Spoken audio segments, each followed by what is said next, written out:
Alors bonjour à tous, bienvenue sur cet épisode numéro 8.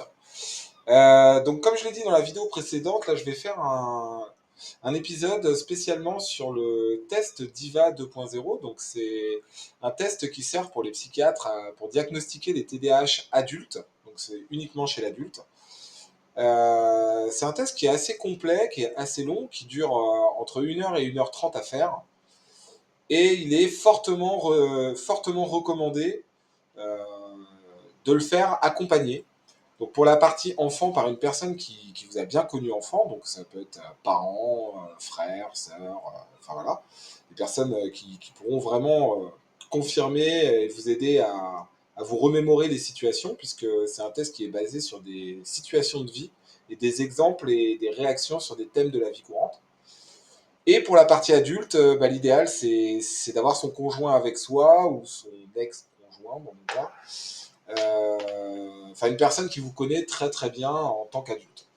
Donc voilà, ce test est assez bien fait. Donc c'est un test qui a été réalisé en Hollande, qui a été traduit dans beaucoup de langues et qui est utilisé par beaucoup de psychiatres pour la détection du TDAH adulte. Du coup, je précise encore une fois.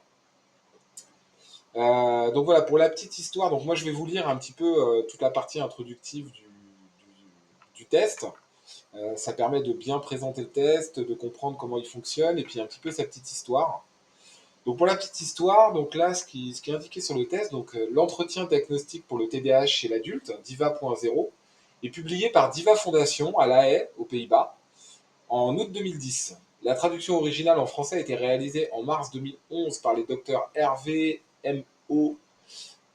Cassi, donc c'est un pédopsychiatre, et le docteur habilité de l'UNSA, Centre hospitalier universitaire de Nice, et Karine Fauken, j'espère que je le prononce correctement, donc c'est un psychiatre, et Jacques Boucher, c'est également un psychiatre, avec un rétrotraducteur en hollandais par Marlene van Roosmalen. Donc la version finale a été approuvée par le docteur Hervé M.O. Cassi, T.I. Annette Brown, entre parenthèses MSC, je ne sais pas ce que ça veut dire, si quelqu'un le sait, n'hésitez pas à me le mettre en commentaire, et le docteur Gigi Sandra Quij, pardon, entre parenthèses MD PhD, donc encore une fois je ne sais pas ce que ça veut dire, et donc par la Diva Foundation, et la version que j'ai date de 2012. Donc reproduit avec l'autorisation du manuel diagnostique et statistique des troubles mentaux, révision du texte, la 4e édition, copyright 2003, Elsevier Masson. Alors le texte a été rédigé avec soin, néanmoins certaines parties peuvent évoluer avec le temps, c'est la raison pour laquelle aucun droit n'est applicable sur ce texte. Pour de plus amples informations et de futures mises à jour de la Diva, veuillez visiter le site www.divacenter.eu. Voilà, donc ça c'était pour la petite intro qu'ils mettent sur le test. Enfin, c'était même pas la petite intro, alors ils appellent ça colophon. Je ne sais pas ce que c'est colophon. Encore une fois, hein, si vous savez, mettez-le moi en commentaire. Désolé si j'ai écorché certains noms. C'est pas forcément toujours évident de les prononcer, surtout quand c'est dans une autre langue. Donc voilà, donc pour l'introduction du test, donc je vais vous la lire. Donc selon le DSM-4, le diagnostic du TDAH chez l'adulte nécessite la mise en évidence des symptômes du TDAH à la fois dans l'enfance et à l'âge adulte. Les principales exigences du diagnostic sont que les symptômes du TDAH soient apparus dans l'enfance et que les traits caractéristiques aient persisté depuis et jusqu'au jour de l'évaluation. Les symptômes doivent avoir un retentissement significatif clinique ou psychosocial et être présents dans au moins 2 domaines de la vie courante. Puisque le TDAH chez l'adulte est un état chronique qui débute dans l'enfance, il est nécessaire d'évaluer les symptômes, l'évolution et le degré de retentissement associé dans l'enfance à l'aide d'un entretien rétrospectif sur les comportements d'alors. Autant que possible, les informations recueillies auprès du patient doivent être complétées par des informations données par des personnes qui ont connu le patient enfant. Entre parenthèses, habituellement, ses parents ou des proches. Donc c'est ce que j'expliquais tout à l'heure. Il faut être accompagné d'une personne qui vous a bien connu pendant l'enfance et qui du coup sera à même de pouvoir confirmer ou infirmer ce que vous direz. Après, ça ne veut pas dire que cette personne-là a raison, mais c'est important de pouvoir s'appuyer sur d'autres témoignages que le sien, que le nôtre, parce que nous, nos souvenirs peuvent être biaisés, c'est pas forcément impartial, parce qu'on pense qu'on a réagi de telle ou telle manière, ça ne veut pas dire que c'est le cas. Ensuite, l'entretien diagnostique pour le TDAH chez l'adulte. Donc la DIVA est basée sur les critères DSM-4 et est le premier entretien structuré écrit en hollandais pour le TDAH de l'adulte. La DIVA a été développée par Gigi Quij et M.H. Franken et succède à l'entretien semi-structuré pour le TDAH chez l'adulte. Pour évaluer la présence ou l'absence de chacun des 18 critères du TDAH dans l'enfance et à l'âge adulte, l'entretien donne des exemples concrets et réalistes pour des comportements actuels et passés dans l'enfance. Les exemples sont basés sur la description courante de comportements faits par des patients adultes à l'équipe TDAH de PsyQ de la Haye. Par ailleurs, des exemples du retentissement habituel associé aux symptômes sont donnés dans 5 domaines de la vie quotidienne: travail et scolarité, relations aux autres et vie de famille, contacts sociaux, temps libre et divertissement, confiance en soi et image de soi. Dans la mesure du possible, la diva doit être cotée avec l'adulte en présence du conjoint ou d'un membre de sa famille pour pouvoir valider dans le même temps les informations rétrospectives et collatérales. On parle d'hétéro-anamnèse. Habituellement. Le temps de passation de la diva est d'1 heure à 1 heure et demie. Donc, vous voyez, c'est quand même assez long comme test, mais du coup, c'est assez complet. La DIVA vise uniquement les symptômes du TDAH nécessaires au diagnostic du TDAH selon le DSM-4 et ne couvre pas les symptômes, syndromes ou troubles psychiatriques comorbides. Néanmoins, une comorbidité est actuellement retrouvée chez l'enfant et l'adulte TDAH dans environ 75% des cas. Par conséquent, il convient de réaliser par ailleurs une évaluation psychiatrique générale des symptômes, syndromes et troubles habituellement comorbides.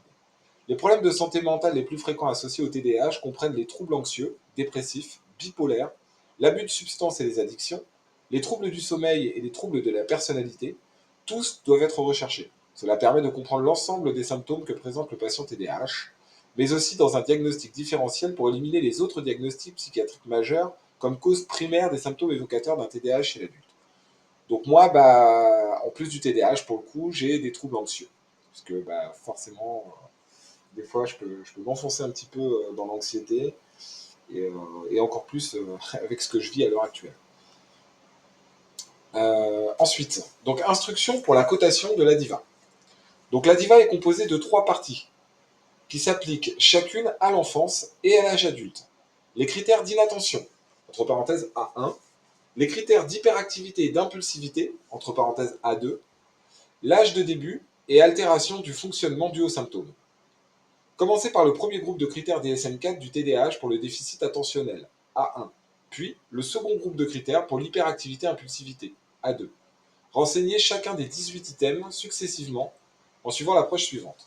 Questionnez d'abord pour l'âge adulte, symptômes présents au cours des 6 derniers mois ou plus, puis pour le même symptôme lors de l'enfance, symptômes présents entre 5 ans et 12 ans. Lisez textuellement chaque question et demandez au patient s'il reconnaît ce problème et de vous donner des exemples. Les patients donnent souvent les mêmes exemples que ceux proposés par la DIVA, qui peuvent alors être cochés présents. S'ils ne connaissent pas le problème, ou si vous n'êtes pas sûr que la réponse se rapporte bien aux critères, alors vous pouvez utiliser les exemples fournis en les lisant un à un successivement pour qu'un problème comportemental ou un symptôme soit coché présent. Il faut qu'il survienne de manière plus fréquente et plus intense que chez les patients du même âge et de même niveau intellectuel, ou être nettement invalidant. Cochez chaque exemple décrit par le patient. S'il donne d'autres exemples correspondant aux critères, notez-les sous la rubrique Autres.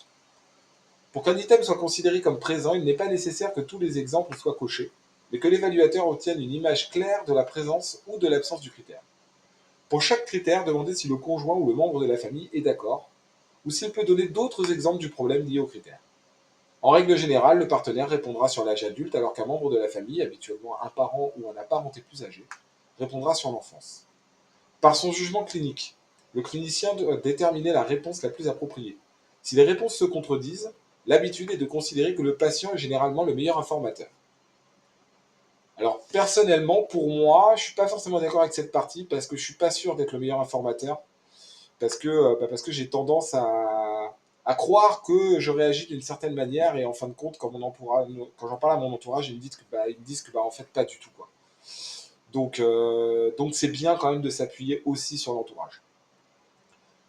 Les informations données par le partenaire et la famille sont principalement destinées à compléter celles données par le patient afin d'obtenir un compte-rendu précis du comportement dans l'enfance et à l'âge adulte. Les informations données par les tiers sont particulièrement utiles pour l'enfance car de nombreux patients ont des difficultés à se rappeler rétrospectivement leur propre comportement. Voilà, c'est exactement ce que je disais. De nombreuses personnes se rappellent correctement de leur comportement vers 10-12 ans, mais ont plus de mal pour les années de classe primaire. Pour chaque critère, le clinicien doit décider de la présence ou de l'absence aux deux âges de la vie, en prenant en considération les informations de toutes les parties impliquées. Si ces informations collatérales ne peuvent pas être obtenues, le diagnostic sera basé uniquement sur les souvenirs du patient. S'ils sont consultables, les livrets scolaires peuvent donner une idée des symptômes notés en classe, dans l'enfance, et peuvent être utilisés à l'appui du diagnostic. Les symptômes sont considérés comme cliniquement significatifs s'ils surviennent de manière plus intense et ou plus fréquente que chez les enfants du même âge, or s'ils ont gêné le sujet. Âge de début et altération du fonctionnement dû aux symptômes. La troisième section de l'âge, sur l'âge du début et l'altération du fonctionnement dû aux symptômes est une partie essentielle des critères du diagnostic. Cherchez à savoir si le patient a présenté des symptômes et dans l'affirmative, s'il était présent avant l'âge de 7 ans. Si les symptômes sont apparus plus tardivement, notez l'âge de début. À l'aide des exemples, demandez dans quelles différentes situations on note un impact des symptômes. D'abord à l'âge adulte, puis dans l'enfance. Cochez les exemples que le patient reconnaît et notez si le retentissement apparaît dans deux domaines de fonctionnement au moins. Pour que les troubles soient présents, il doit avoir un retentissement dans au moins deux domaines, tels que le travail et l'enseignement, les relations aux autres et la vie de famille, les contacts sociaux, le temps libre et les loisirs, la confiance en soi et l'image de soi, et être au moins modérément gênant. Résumé des symptômes et formulaire de cotation. Indiquez dans le résumé des symptômes de déficit attentionnel, A, et de l'hyperactivité et impulsivité, HI.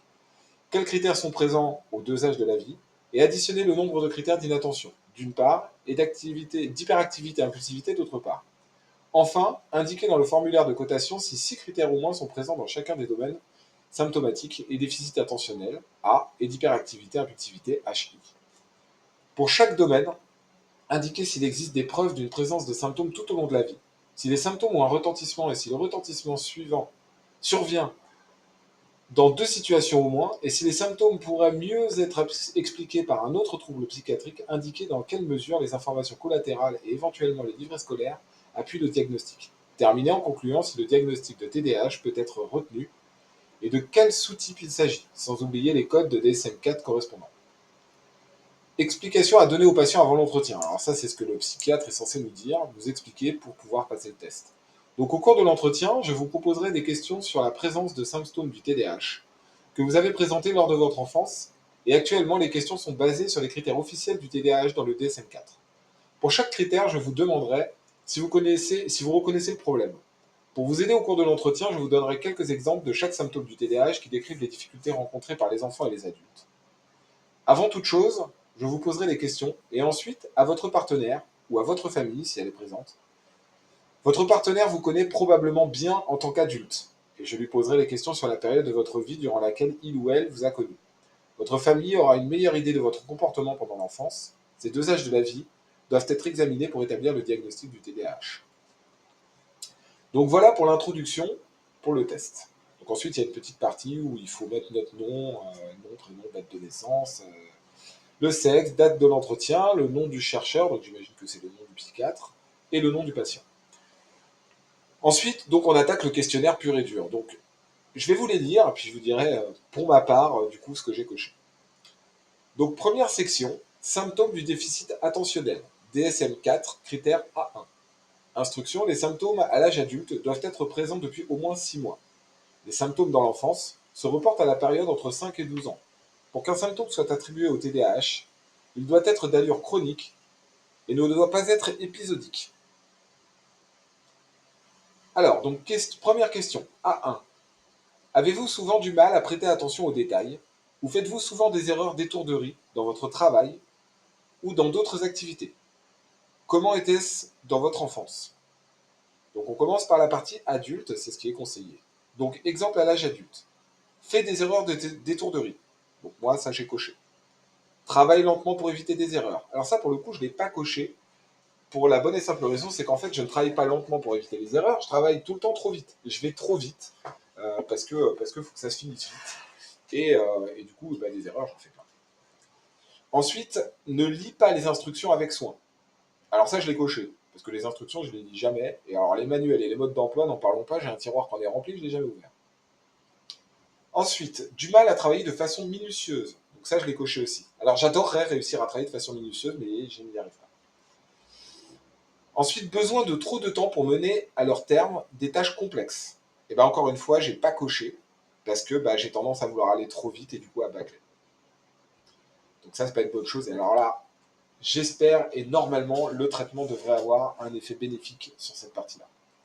Ensuite, facilement empêtré par les détails. Alors ça, j'ai coché aussi. Dès qu'il y a des détails, je m'empêtre dedans, je veux tout savoir, je veux creuser trop loin. Et là, c'est la curiosité maladive qui prend le relais et ça devient un grand n'importe quoi. Travaille trop rapidement et commet ainsi des erreurs. Et ben voilà, ça je l'ai coché, donc c'est ce que je disais tout à l'heure. Je travaille trop vite et du coup c'est bâclé. Et ensuite il y a la case autre, mais moi il n'y a rien eu à mettre dedans. Ça résumait assez bien du coup mon comportement à l'âge adulte. Ensuite pour les exemples pendant l'enfance. Erreur d'étourderie lors du travail scolaire. Alors ça j'ai coché. Erreur parce qu'il ne lisait pas les questions correctement. J'ai coché. Ne répondez pas à des questions parce qu'il ne les lisait pas correctement. Alors ça, j'ai pas coché, parce que je répondais toujours, même si j'étais à côté de la plaque. Ensuite, ne répondez pas aux questions posées au verso d'un examen. Alors ça, j'ai coché, parce que comme je voulais aller trop vite, je faisais pas attention qu'il y avait encore des questions derrière. Ensuite, les autres faisaient remarquer que le travail n'était pas soigné. Alors ça, je l'ai coché aussi. Ensuite, ne vérifiez pas ses réponses dans les devoirs scolaires. J'ai coché aussi. Besoin de trop de temps pour mener à leur terme des tâches minutieuses ou comportant de nombreux détails. Et ça, j'ai pas coché parce que voilà, je voulais aller trop vite. Ensuite, on a la case autre, comme d'habitude, mais moi, il n'y a rien eu de coché. Ensuite, question suivante. A2. Trouvez-vous souvent difficile de soutenir votre attention sur une tâche? Comment était-ce dans votre enfance? Donc, exemple à l'âge adulte. Incapable de maintenir son attention sur des tâches pendant longtemps. J'ai coché. Facilement distrait par ses propres pensées ou associations d'idées. J'ai coché. Difficile de suivre un film jusqu'à la fin ou de lire un livre. Alors ça, j'ai pas coché, parce que quand je regarde un film, je le vois jusqu'au bout. Et surtout, j'adore lire. Je lis énormément. Et que ce soit des petits livres, des BD, des mangas ou des gros livres, j'ai aucun souci là-dessus. J'adore bouquiner, donc ça, c'est pas un souci. Mais ces derniers temps, avec l'explosion des symptômes, j'arrive plus trop à me poser et à lire parce que je ne fais que penser à une certaine personne et du coup, j'arrive pas à me la sortir de la tête, donc j'arrive pas à me concentrer sur quoi que ce soit et même pas la lecture, à mon grand regret, puisque j'aime beaucoup lire. Ensuite, rapidement ennuyé par les choses. Oui, quelque chose m'intéresse, je vais me mettre dessus, et puis dès que la nouveauté entre guillemets est passée, ça m'intéresse plus. Pose des questions sur des sujets déjà discutés. Ouais, tout le temps, parce qu'en fait j'oublie, on en a parlé, ou je faisais pas forcément attention, et du coup je redemande. Ensuite, on passe aux exemples pendant l'enfance. Donc, du mal à maintenir l'attention lors du travail scolaire. Coché. Du mal à maintenir l'attention sur un jeu. Coché. Facilement distrait. Coché. Du mal à se concentrer. Coché. Besoin d'un environnement structuré pour ne pas être distrait. Coché. Et rapidement ennuyé dans les activités. Coché. Voilà, donc j'ai tout coché. Donc ensuite, comme d'habitude, on a la petite case autre. Et voilà. Ah, j'ai oublié, quand il y a la case où il y a marqué du mal à se concentrer, il y a un petit astérix qui met donc à moins que le patient trouve le sujet particulièrement intéressant. Alors oui, si je trouve ça intéressant, par contre, je vais creuser. Mais je vais creuser beaucoup trop, je vais aller beaucoup trop loin. Donc voilà. Ensuite, question numéro A3. Donc donnez-vous souvent l'impression de ne pas écouter lorsqu'on vous parle directement. Comment était-ce dans votre enfance? Donc exemple à l'âge adulte, rêveur ou préoccupé, du mal à se concentrer pendant une conversation. Après coup, ne se rappelle pas du sujet. Pardon, j'ai oublié de cocher. Donc, rêveur ou préoccupé, j'ai pas coché. Je suis pas souvent dans la lune. Par contre, du mal à se concentrer pendant une conversation, c'est coché. Après coup, ne se rappelle pas du sujet d'une conversation, c'est coché. Change souvent de sujet dans une conversation, c'est coché. D'autres personnes vous disent que vos pensées sont ailleurs, c'est coché.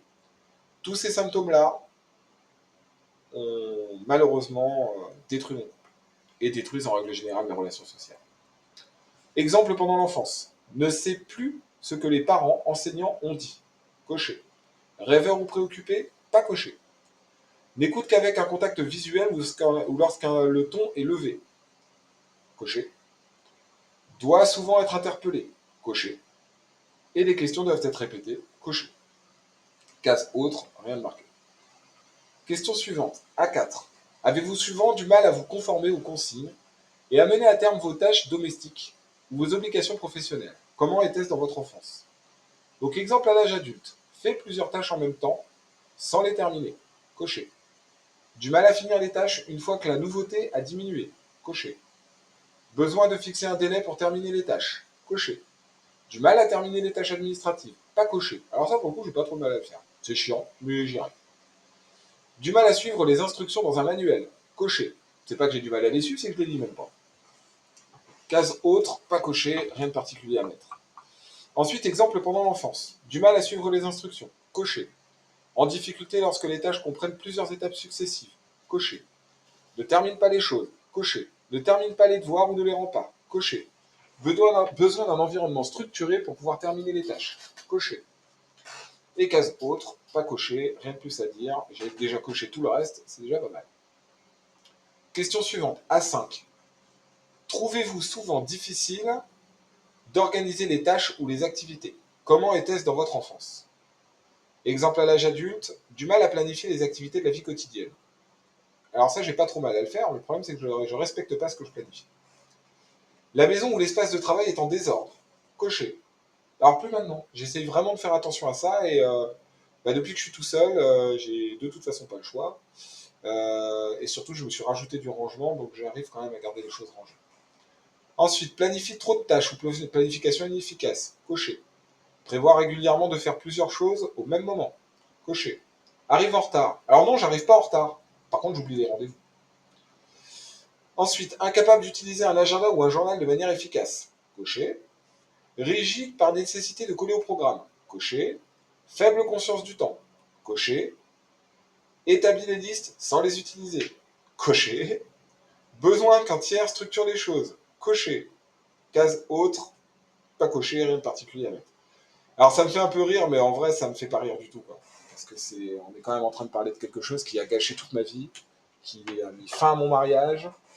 Euh, Mon ex l'a d'ailleurs malheureusement confirmé qu'elle était bien partie à cause de ça. Hein, donc voilà.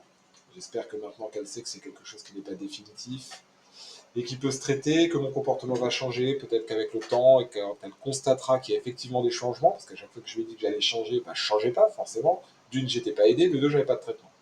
Donc là, bah, espérons que, parce que je pense qu'elle n'y croit plus, hein, en fait, tout simplement. Donc espérons qu'avec le temps, elle s'aperçoive qu'il y a réellement des changements et que pourquoi pas essayer de voir si quelque chose est possible. Donc on verra. Exemple pendant l'enfance, du mal à être prêt à temps.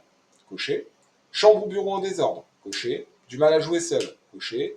Du mal à planifier les tâches ou ses devoirs. Coché. Fait les choses de manière confuse. Coché. Arrive en retard.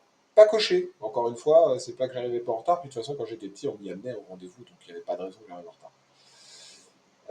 Et puis on me les rappelait les rendez-vous quand je les oubliais. Faible conscience du temps. Coché. À chaque fois, quand je me lance quelque chose, quand j'ai terminé, je me rends pas compte du tout du temps qui est passé. Ou alors je me dis, tiens, je vais faire ça, ça me prend 10 minutes et en fait ça me prend 3 heures. Donc je suis complètement à la ramasse à ce niveau-là.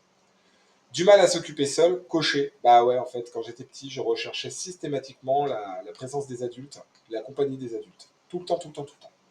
Case autre, pas coché. Alors je vais faire une petite pause, parce que c'est long. Et puis si vous voulez faire une pause, vous aussi, hein, n'hésitez pas. Et puis je reprends dans 5 minutes. Alors ça y est, je reprends. Donc j'ai fini ma petite pause. Bon, normalement pour vous, ça a duré 2 secondes. Donc on va reprendre. Donc on en était à la question A6. Donc évitez-vous souvent, ou avez-vous une aversion, ou faites-vous à contre-cœur, les tâches qui nécessitent un effort mental soutenu. Et comment était-ce lors de votre enfance? Alors les exemples à l'âge adulte. Fais en premier les choses les plus faciles ou les plus agréables. Coché. Remets à plus tard les choses ennuyeuses ou difficiles. Coché. Remets à plus tard les choses jusqu'à dépasser les délais. Coché. Évite les tâches monotones, comme les tâches administratives. Coché. N'aime pas lire à cause de l'effort mental. J'ai pas coché parce que, comme je l'ai dit précédemment, j'adore lire. Évite les tâches qui demandent beaucoup de concentration. Coché. Et dans autres, j'ai rien mis. Exemple pendant l'enfance. Évite des devoirs ou aversion pour les devoirs. Coché. Lis peu de livres ou n'aime pas lire à cause de l'effort mental. Pas coché, du coup. Évite des tâches qui demandent beaucoup de concentration. Coché. Déteste les sujets scolaires qui demandent beaucoup de concentration. Alors là, j'ai coché à côté, on va dire. Parce qu'en vrai, ça dépendra des sujets. Ensuite, remets à plus tard les tâches ennuyeuses ou difficiles. Coché. J'ai tendance à vraiment beaucoup procrastiner, et déjà quand j'étais enfant. Case autre, j'ai rien mis. Ensuite, question A7. Perdez-vous souvent les objets nécessaires à votre travail ou, ou vos activités? Et comment était-ce lors de votre enfance? Ouais, je vous le dis direct, hein, dans les deux catégories, j'ai tout coché. Donc, exemple à l'âge adulte. Égare, portefeuille, clé ou agenda. Coché. Oublie des choses en quittant un lieu. Coché. Perd des papiers pour son travail. Coché. Perd beaucoup de temps à chercher les choses. Coché. Panique si des gens ont changé les choses de place. Coché. Range des choses au mauvais endroit. Coché. Perd des notes, listes ou numéros de téléphone. Eh ben, coché aussi. Exemple pendant l'enfance. Perd l'agenda, stylo, affaire de gym ou autre chose. Coché. Égare des jouets, habits ou devoirs scolaires. Coché. Perd beaucoup de temps à chercher des choses. Coché. Panique si les gens ont changé les choses de place. Coché. Les parents et ou les enseignants font remarquer qu'il a perdu des choses. Coché. Voilà, donc tout est coché, comme ça c'est fait. Case autre, rien de particulier. Question A8. Vous laissez-vous facilement distraire par les stimuli externes? Et comment était-ce dans votre enfance? Exemple à l'âge adulte. Du mal à ignorer les stimuli externes. Coché. Du mal à reprendre les choses après avoir été distrait. Coché. Facilement distrait par des bruits ou des événements. Coché. Facilement distrait par une conversation entre d'autres personnes. Coché. Du mal à filtrer ou sélectionner les informations. Coché. De toute façon, dans quasiment toutes les catégories, dans toutes les questions, je coche quasiment tout. J'ai quasiment tout. Enfin, c'en est affligeant. Exemple pendant l'enfance. En classe, il regarde souvent dehors. Coché. Facilement distrait par les bruits ou des événements. Coché. Du mal à reprendre les choses après avoir été distrait. Coché. Case autre, rien de particulier. A9. Avez-vous des oublis fréquents dans la vie quotidienne? Et comment était-ce lors de votre enfance? Donc, exemple à l'âge adulte. Oublie les rendez-vous ou les obligations. Coché. Oublie les clés. Agenda. Coché. A besoin de rappels fréquents concernant les rendez-vous. Coché. Retourne sur ses pas pour prendre pour prendre des choses oubliées. Coché. J'allais dire retourne sur ses pas pour perdre des choses. Bah, aussi, hein, on va dire. Utilise des programmes rigides pour être sûr de ne rien oublier. Coché. Mais j'arrive pas à les tenir. Ne tient pas à jour son agenda et oublie de consulter son agenda. Coché. Exemple pendant l'enfance. Oublie des rendez-vous ou des consignes. Coché. On doit souvent lui rappeler des choses. Pas coché pour le coup. A priori, on n'avait pas besoin de me rappeler souvent les choses quand j'étais petit. S'arrête en chemin parce qu'il a oublié ce qu'il devait faire. Quand j'étais petit, apparemment pas coché. Mais si j'avais cette question-là à l'âge adulte, je l'aurais coché. Oublie d'apporter les affaires scolaires. Coché. Oublie des choses à l'école ou chez des amis. Coché. Voilà, ça c'est fait. Alors on a terminé la partie, le critère A. Et donc là on a un petit supplément. Donc à l'âge adulte, parmi les symptômes attentionnels précédents, avez-vous présenté davantage ou plus fréquemment que les autres adultes? Donc j'ai coché oui. Et même chose pour l'enfance, j'ai coché oui également. Section numéro 2. Symptômes d'hyperactivité et d'impulsivité. Instruction. Bon, c'est les mêmes que tout à l'heure. Hein. Les symptômes à l'âge adulte doivent être présents depuis au moins 6 mois. Les symptômes dans l'enfance se reportent à la période entre 5 et 12 ans. Et pour qu'un symptôme soit attribué au TDAH, il doit être d'allure chronique et ne doit pas être épisodique. Alors, là, ce sera plus A, ce sera H/I pour hyperactivité impulsivité. Donc HI1. Remuez-vous souvent les mains et les pieds ou tortillez-vous souvent sur votre siège? Et comment était-ce dans votre enfance? Bon, là, clairement oui, hein, d'ailleurs, j'arrête pas de bouger sur ma chaise, je sais pas si ça s'entend, j'espère que non. J'ai un stylo dans les mains, j'arrête pas d'ouvrir et de fermer le bouchon. Bref. Donc exemple à l'âge adulte, du mal à rester immobile. Coché, remue les jambes, coché, tape avec un stylo ou joue avec un jouet, bah coché, là je suis en train de jouer avec un stylo. Tortille les cheveux ou ronge les ongles, coché. Alors moi, c'est pas les cheveux ou les ongles, c'est les petites peaux autour des ongles. Et là, c'est une catastrophe. Hein. J'essaie d'arrêter, mais il n'y a rien à faire. Ça fait des années que j'essaie d'arrêter de faire ça. Ça va jusqu'au sang très souvent. C'est un grand n'importe quoi. Capable de contrôler l'agitation, mais cela vous stresse.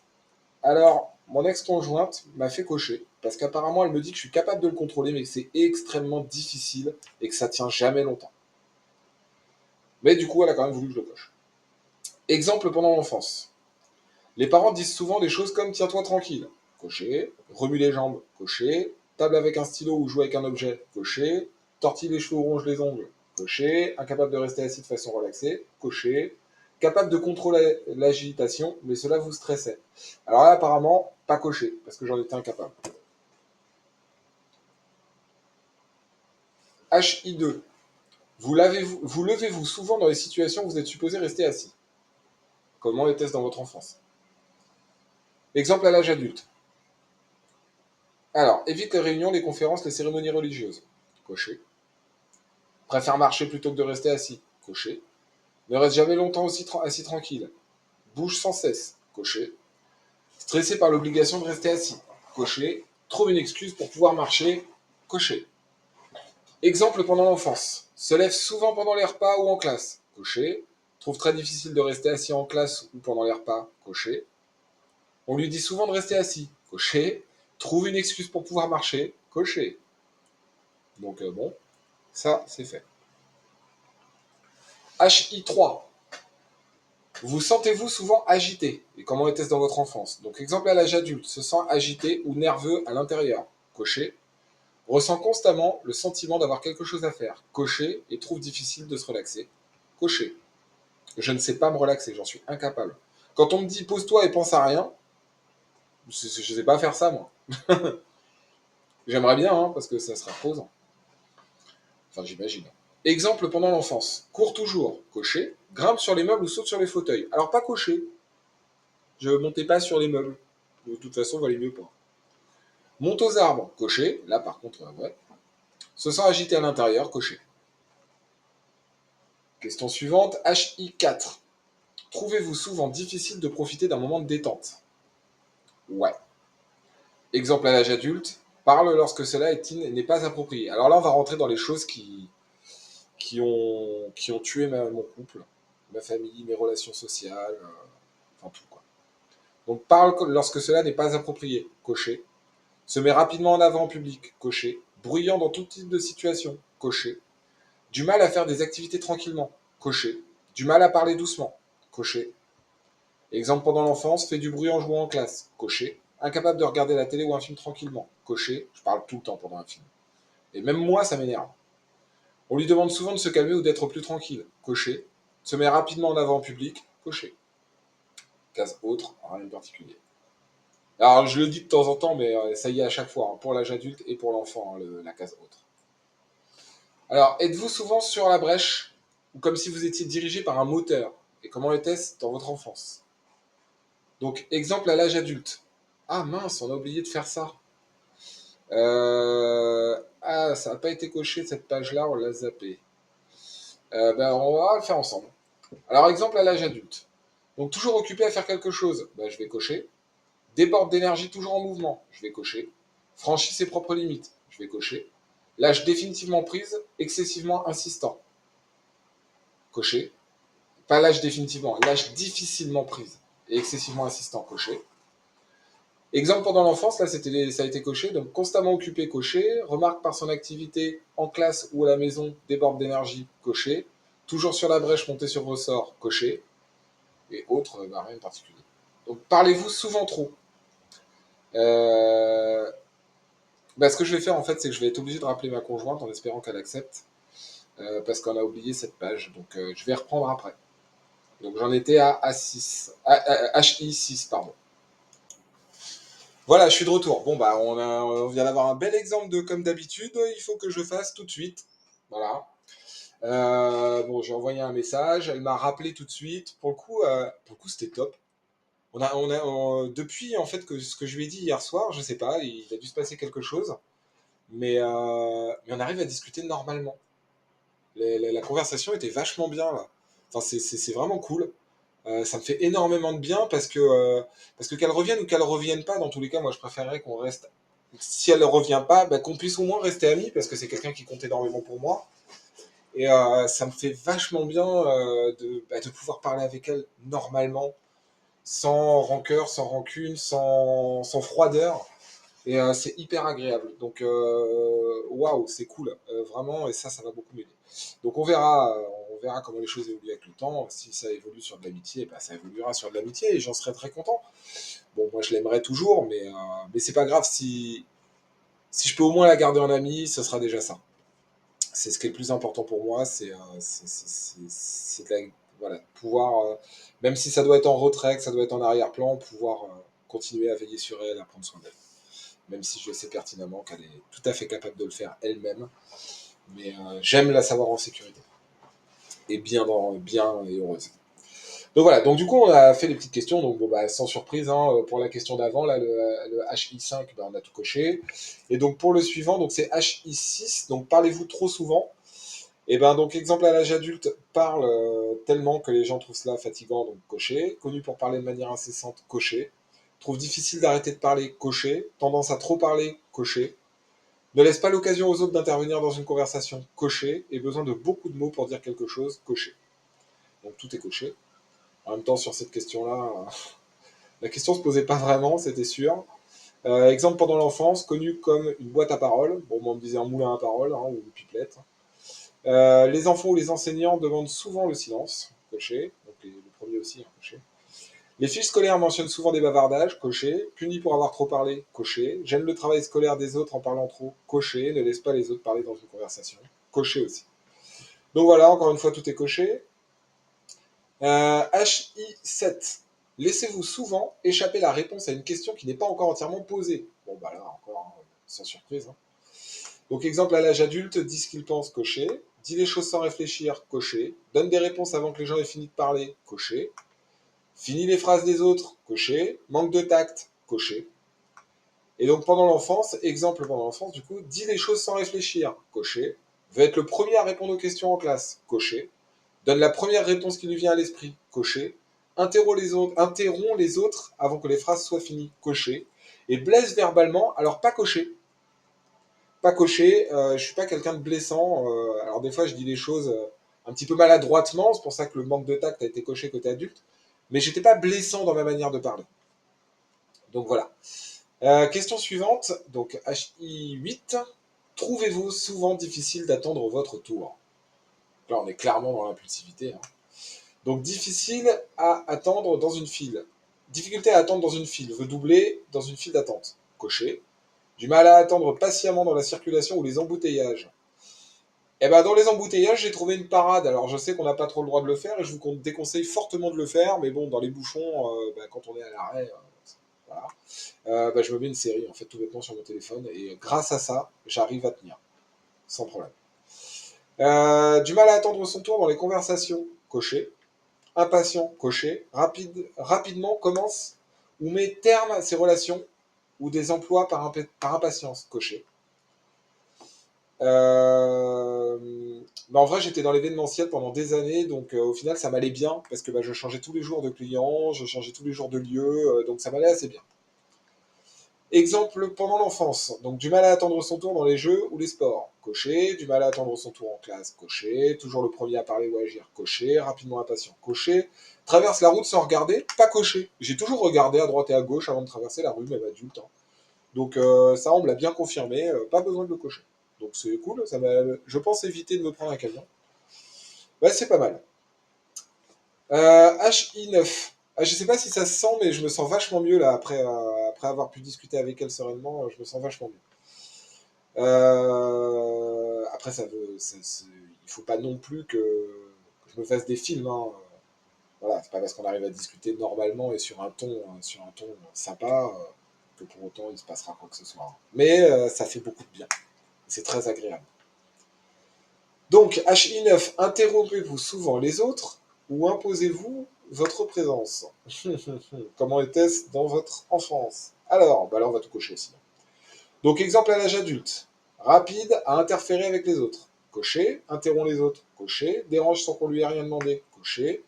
Les autres font remarquer qu'il est intrusif. Cocher. Du mal à respecter les limites des autres. Cocher. A une opinion sur tout et la donne immédiatement. Cocher. Exemple pendant l'enfance. S'immisce dans les jeux des autres. Cocher. Interrompt les conversations des autres. Cocher. Réagit surtout. Cocher. Et incapable d'attendre. Cocher. Voilà, donc on en a terminé avec les questions. Donc là, on a un petit supplément qui est le même que tout à l'heure. Hein, parmi les symptômes d'hyperactivité impulsivité précédents, en avez-vous présenté davantage ou plus fréquemment que les autres adultes? Bah oui. Et pareil pour l'enfance, oui. Troisième section, altération du fonctionnement due aux symptômes. Donc critère B. Avez-vous toujours eu ces symptômes de déficit attentionnel et ou d'hyperactivité en impulsivité? Donc bah, moi j'ai coché oui, hein, et donc pour le oui, ils mettent entre parenthèses quelques symptômes étaient présents avant l'âge de 7 ans. Donc oui. Sinon on peut cocher non, mais si on répond non, on peut mettre à partir de quel âge les symptômes ont débuté. Critère C. Dans quel domaine ces symptômes vous causent-ils ou vous ont-ils causé des problèmes? Donc à l'âge adulte. Pour la section travail et éducation. Alors, n'a pas atteint le niveau d'études pour le travail voulu. Coché. Travail en deçà du niveau d'études. Pas coché. Parce que pour le coup, j'ai un poste qui est plus important que mon niveau d'études. Rapidement fatigué d'un lieu de travail. Coché. Succession de plusieurs emplois à court terme. Coché. Mais bon, j'étais dans l'événementiel, donc l'un dans l'autre, c'était comme ça. Euh, Succession de plusieurs emplois à court terme. Je viens de le dire, coché. Difficulté avec le travail administratif, la planification, et n'obtient pas de promotion. Alors, non, attendez, c'est deux choses différentes. Difficulté avec le travail administratif ou la planification, coché. Par contre, n'obtient pas de promotion, pas coché, parce que j'en obtiens des promotions. Parce que j'arrive toujours à me démerder pour que le job soit fait. Alors, pas forcément toujours très bien, j'arrive à rattraper les meubles, mais ça le fait. Donc, du coup, et surtout, j'arrive très bien à travailler dans l'urgence. C'est-à-dire que s'il y a une panne et qu'il faut la résoudre immédiatement, là, je vais être dans mon élément et je vais y arriver. Donc, ça m'a permis quand même d'évoluer dans mon travail. Ensuite, sous-performant au travail, coché. A quitté un emploi ou a été renvoyé après une dispute, pas coché, ça m'est jamais arrivé. Je me suis jamais barré d'un emploi parce que je me suis disputé avec quelqu'un. Arrêt de travail ou invalidité liée aux symptômes, jamais. En fait, je me mets jamais en arrêt. Ça m'arrive jamais. Retentissement, alors ces deux questions-là, je les comprends pas et on les retrouve aussi dans l'enfance. Retentissement limité par compensation par un fort niveau intellectuel. J'ai pas coché parce que j'ai pas compris. Et ensuite, on a retentissement limité par compensation par la structure externe. C'est pareil, j'ai pas coché, j'ai pas compris la question. Donc ensuite, dans l'enfance, ça va concerner l'éducation. Donc niveau d'études inférieur à celui prédit par le QI. Aucune idée, je connais pas mon QI. Et à l'époque, on le savait pas non plus.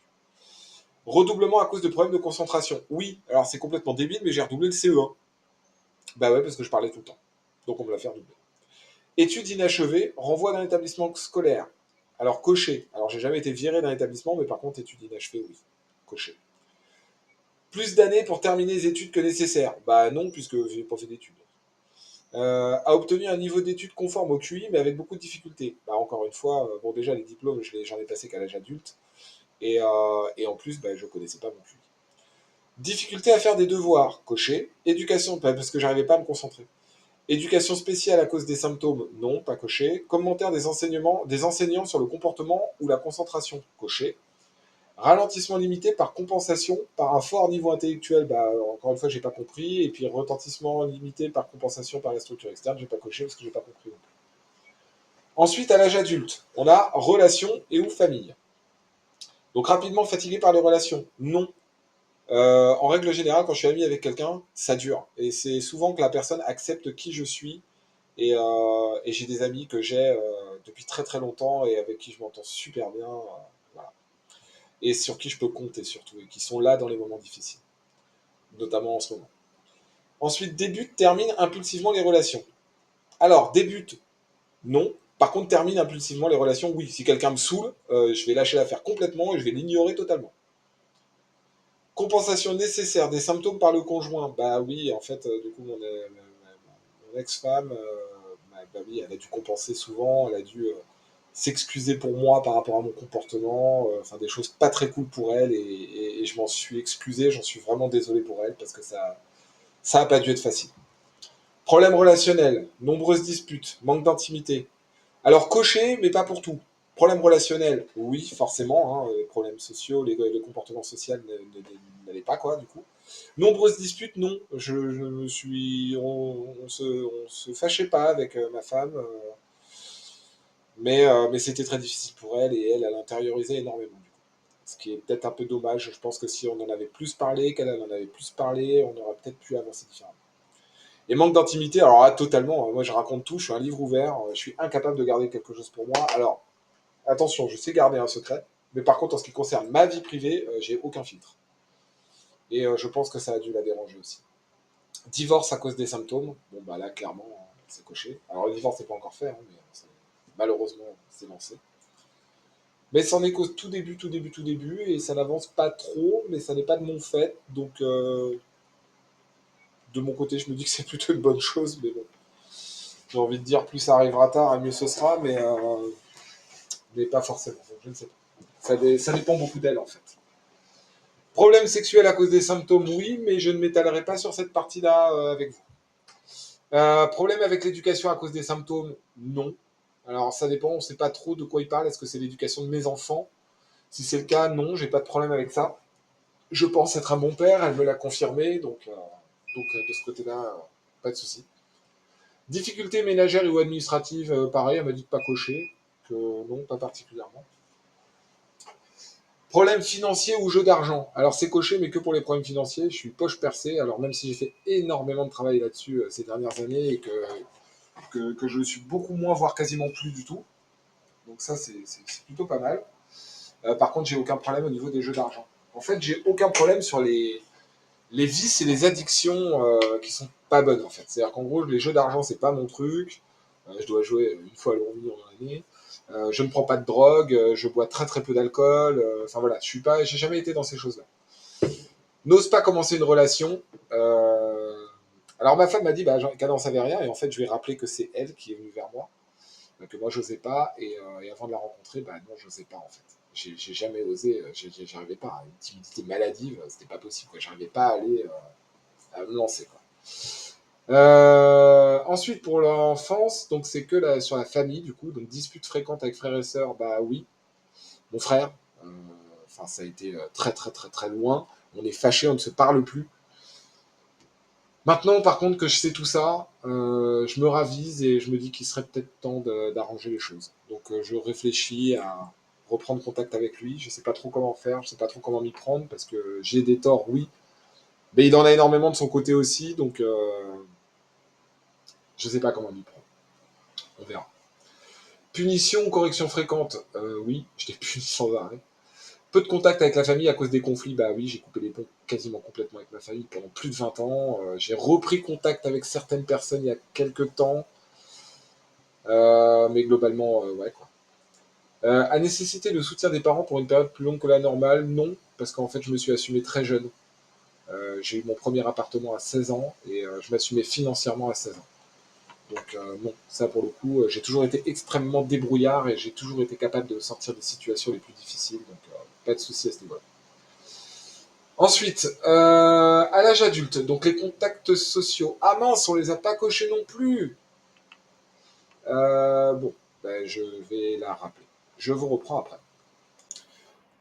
Et c'est de nouveau moi, donc ça y est. Donc j'ai envoyé un message, elle m'a rappelé direct. Je suis bluffé ce soir par cette patience qu'elle a, cette gentillesse qu'elle a. Euh,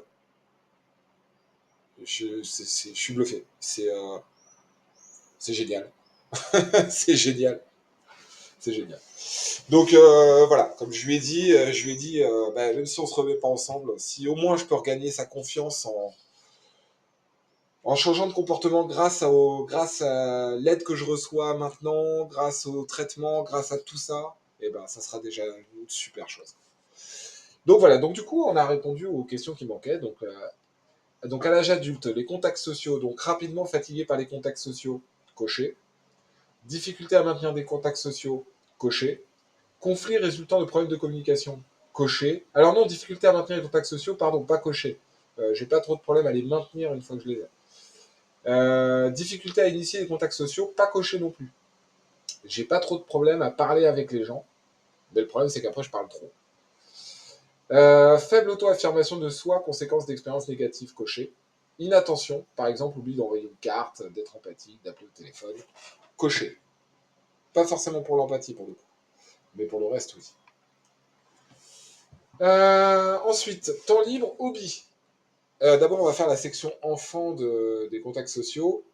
Donc, dans l'enfance, donc difficulté à maintenir des contacts sociaux cochés, conflit résultant de problèmes de communication cochés, difficulté à initier des contacts sociaux cochés, faible auto-affirmation de soi, conséquence des expériences négatives cochées, peu d'amis cochés, taquiné par les autres cochés, exclu du groupe ou n'est pas invité à participer aux activités de groupe cochées, et joue les petits durs pas cochés. J'étais pas un petit dur, moi, j'étais dans mon coin, et puis voilà. Donc ensuite, temps libre, hobby. Donc incapable de se relaxer complètement pendant le temps libre. Coché. C'est partie adulte, là. Obligé de pratiquer beaucoup de sport pour se relaxer, pas coché.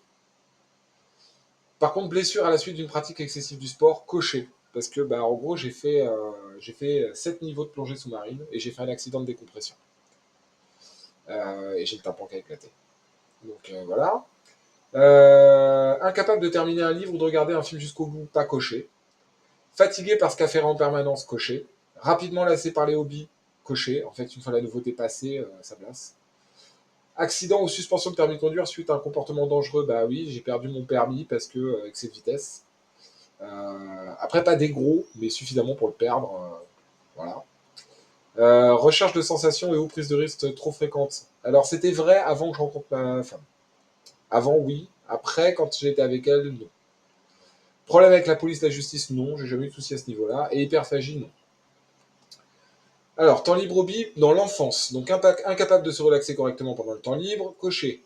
Obligé de pratiquer beaucoup de sport pour se relaxer, coché. Blessure à la suite d'une pratique excessive du sport, non. Incapable de terminer un livre ou de regarder un film jusqu'au bout, non. Fatigué parce qu'à faire en permanence, oui. Rapidement lassé par les hobbies, oui. Recherche de sensations et aux prises de risques trop fréquentes, coché. Problème avec la police et la justice, non. Et nombre augmenté d'accidents, non. Encore une fois, un cas autre, rien de particulier à signaler. Confiance de soi, image de soi. Alors, doute de lui-même suite aux remarques négatives des autres, coché. Image de soi négative à cause des échecs passés, coché. Peur de l'échec en commençant de nouvelles choses. Non, alors j'ai pas peur de me lancer dans quelque chose, pour le coup. Réaction excessive aux critiques, coché. Perfectionnisme, coché. Et affecté par les symptômes du TDAH, coché. Ça me mine depuis toujours. Je pense que j'ai une déprime ou une anxiété permanente que j'ai eue toute ma vie à cause de ça. Et ça va enfin s'arrêter. Donc ça, c'est cool. J'ai une motivation. Je crois que j'ai jamais été autant motivé pour quelque chose que pour arrêter tout ça. La preuve en est, j'ai créé une chaîne et tout machin, j'en parle autour de moi, si je peux aider, j'aide, enfin voilà. Donc confiance de soi, image de soi en étant enfant, donc doute de lui-même suite aux remarques négatives des autres, coché. Image de soi négative à cause des échecs du passé, coché. Peur de l'échec avant de démarrer de nouvelles choses, pas coché. Réaction excessive aux critiques, coché. Perfectionnisme, coché. Voilà, donc le test est terminé. Ensuite, c'est les pages pour la notation, mais ça, je comprends pas trop comment ça fonctionne. C'est la partie que le psychiatre en fait remplit lui. Donc voilà, donc bah si vous ne savez pas si vous êtes TDAH, vous n'êtes pas sûr ou quoi, puis vous n'osez pas aller voir un psy parce que si jamais vous l'êtes pas ou quoi que ce soit, mais que vous vous posez la question, bah n'hésitez pas. Téléchargez ce test, donc c'est le Diva 2.0, vous pouvez trouver très facilement sur internet. Faites-le et bah, si vous voyez que vous cochez beaucoup de cases, bah, là du coup prenez rendez-vous quoi. C'est vraiment vraiment vraiment important parce que ça peut, de ce que j'en sais et de ce que j'espère vivre, visiblement ça peut changer votre vie. N'attendez pas que votre femme parte ou qu'il arrive vraiment quelque chose de grave pour régler votre problème parce qu'après vous aurez plus que vos yeux pour pleurer. Donc voilà, voilà pour cette vidéo qui est quand même assez longue. Donc bah, si vous avez pris le temps de l'écouter jusqu'au bout, et ben super, merci beaucoup. Et puis bah, comme d'habitude, n'oubliez pas de liker, de vous abonner, mettez un petit commentaire. N'hésitez pas, hein, je les lis avec plaisir et j'y réponds. Euh, et puis bah, partagez autour de vous si vous pensez que ça peut intéresser des gens. N'hésitez pas à le partager. Voilà, bonne soirée à tous. Salut.